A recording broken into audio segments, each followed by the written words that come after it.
Hey class, this is Dr. Willis logging in for your Wednesday update. Hopefully everybody is having a great week thus far. We are almost through this week. I'm not sure about you all, but I am ready for Friday already.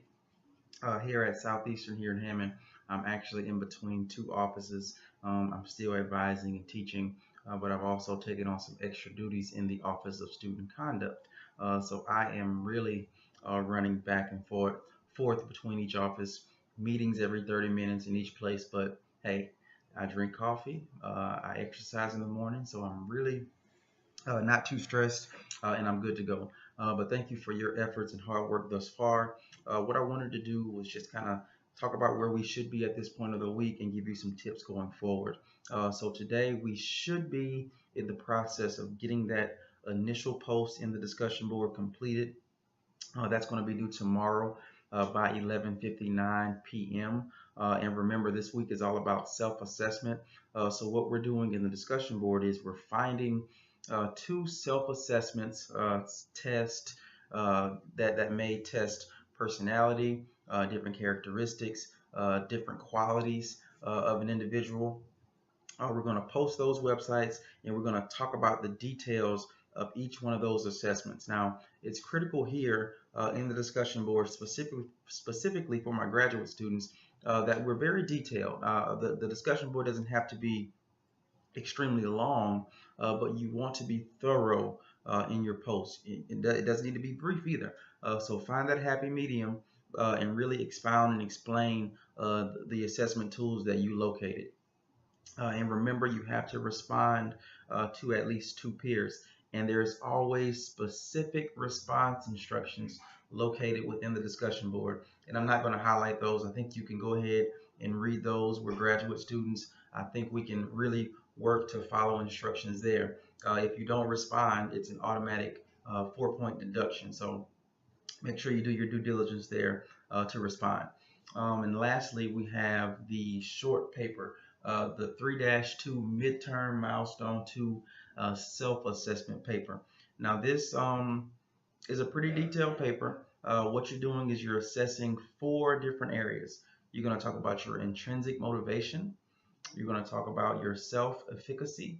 You're going to talk about your time management and your academic preparation. And really, if you have to take your time and look at each one you're evaluating. There's going to be specific questions under each one. What you need to do is ensure that you answer each one in a thorough manner. For example, under intrinsic motivation, it states, how will you maintain your motivation to complete your graduate program? That's an easy one to answer. You're going to expound in detail what really motivated you to get started here at SNHU, how you'll keep that going, what are some key things that are going to play an important part in you maintaining your motivation, how will you keep your big picture goals in mind. Here is a great place to discuss your goals first and then talk about how you'll keep those at the forefront. Um, what reminders or habits can you employ to continue your drive to achieve those goals? Again, you're just kind of bombarding us with everything you'll do to maintain motivation, to ensure you reach your goals, and ensure you'll stay on track. So each one of those under self-efficacy, time management, and academic preparation, they're going to give you specific questions. All you have to do is elaborate on those. Don't cut any corners. Don't try to get cute with the paper. Just elaborate on those questions and you'll be fine. All right. And you can always reach out to me for questions or concerns, but it's pretty straightforward. It's pretty clear cut. If you're watching the announcements, if you're getting the videos, you should be able to respond appropriately.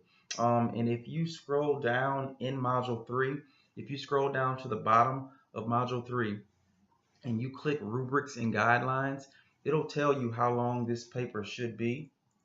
And I'll look for you really quick if my computer's acting up. So just go to rubrics and guidelines and it'll show you exactly how long the paper should be. All right. If you have questions or concerns, that paper is going to be due Sunday by 11:59 p.m. And also, before I end, if you missed anything in module 1 and 2, like in module 1, if you missed the short paper, and in module 2, if you missed the reading and writing path builder exercises, you can go back and do those. Although they'll be marked late, you can go back and get those completed. All right. Please don't hesitate to get past due work in. This is critical. When it gets toward the end, you'll see how everything kind of combines. So make sure you're on top of that. All right. Y'all have a great day. Reach out to me if you need me. All right.